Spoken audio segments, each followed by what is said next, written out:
এটা হচ্ছে আমাদের বাড়ির পিছনের পুকুর। এই পুকুরে ছোটো ফেনা ছিল না, আরেকটা পুকুর থেকে ছোটো ফেনা আনি দেওয়া হয়েছে গ্লাস কাপ মাছ আর নাইলেটিকা মাছের খাওয়ার জন্য। দেখেন কীভাবে গ্লাস কাপ মাছ, নাইলেটিকা মাছ এবং সরপুঁটি মাছে ছোটো ফেনাগুলো খাইতেছে। দেখেন ওই পাশে নাই, এই পাশে এখানে দেওয়া হয়েছিল, আর অন্য একটা পুকুর থেকে এনে দেওয়া হয়েছে। মাশাআল্লাহ,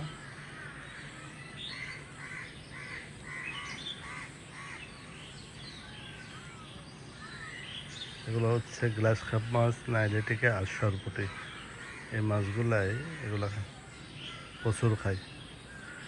এবং গ্লাস কাপ মাছ তো এভাবে যদি প্রতিদিন দেওয়া যায়, 1 বছরের মধ্যে 2 কেজি 3 কেজি হয়ে যায়, যদি প্রতিদিন এভাবে ছোটো ফেনাগুলা দেওয়া যায়।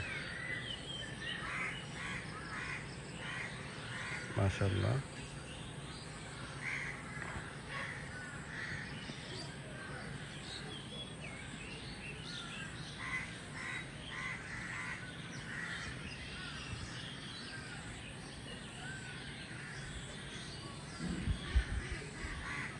আমি জুম করে দেখাইতেছি।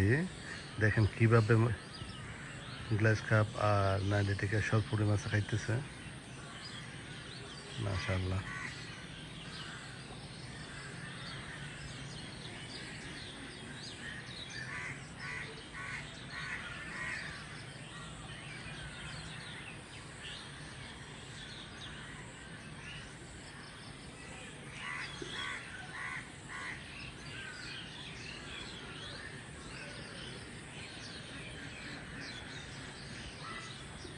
দেখেন অন্যদিকে নাই, যেদিকে ছোটো ফেনা দেওয়া হয়েছে সেখানে সব মাছগুলো এসে খাচ্ছে। মাশাআল্লাহ, আশা করা যাচ্ছে গ্লাস কাপ মাছগুলা 6 মাসের মধ্যে 1 কেজির উপরে হয়ে যাবে।